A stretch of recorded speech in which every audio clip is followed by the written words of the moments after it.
Hey guys, welcome back. This is Miss Day.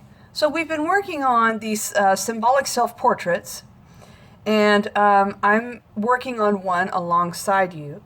I wanted to share with you just some coloring techniques and make sure that you are utilizing the blender,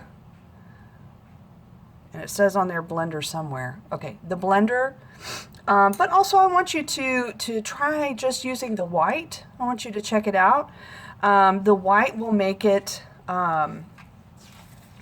lighter, but it will blend it. And you can see here, I've gone back and I've put white in here to create the reflection from the moon.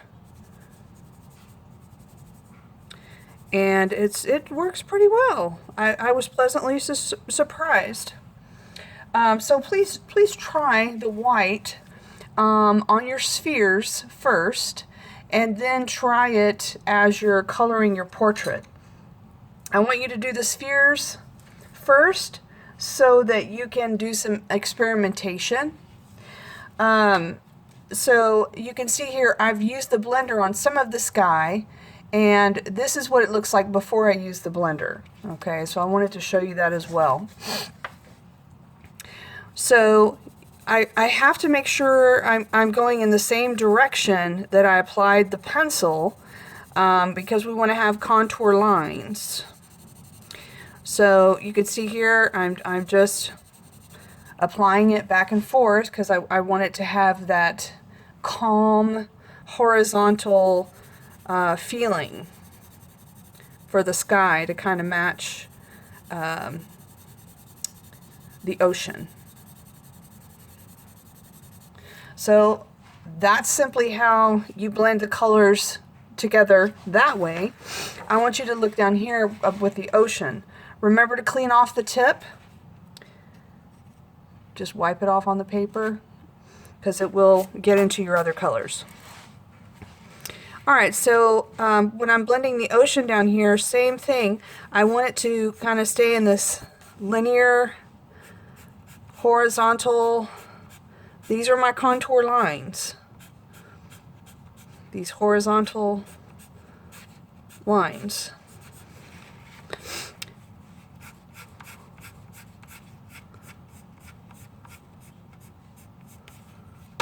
Oh, whoops. Whoops. Okay. So, when we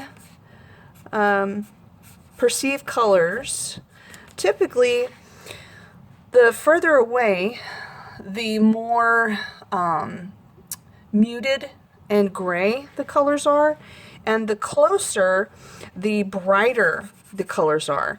So I'm going to come back in and I'm going to apply some of this brighter kind of blue-green color to really help my ocean pop out. So I'm going to come in here and put some of this blue-green, and I've got some of it back here, but I really want to get some of this in here because I want it to have that feeling that it's getting closer. So, you know, I've also tried to make the white areas very thin, and I'm trying to make them a little bit wider as they get down here closer to my figure.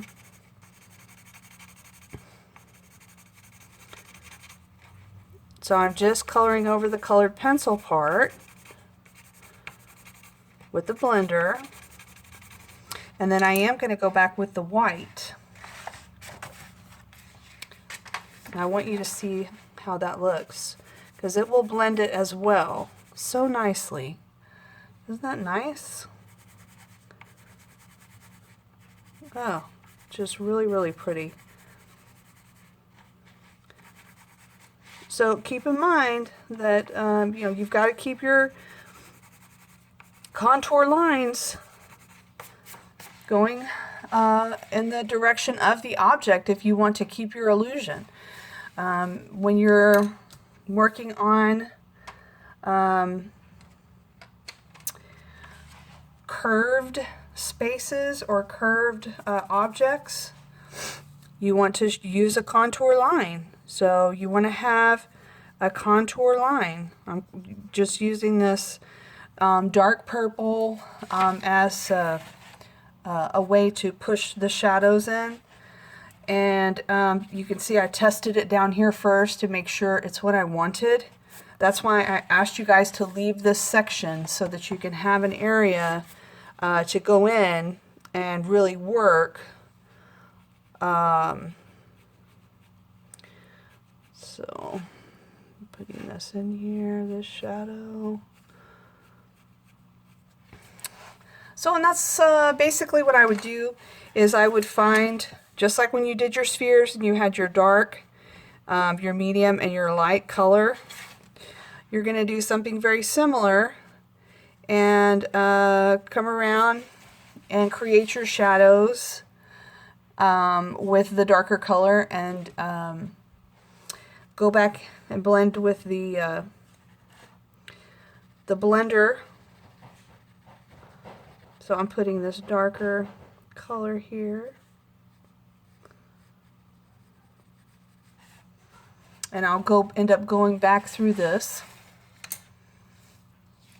Alright, so main thing, contour lines, use the white, use the blender, practice on your spheres first before you get on your portrait, so you can have some time to experiment and practice before you get onto the actual work of art. Okay, good luck.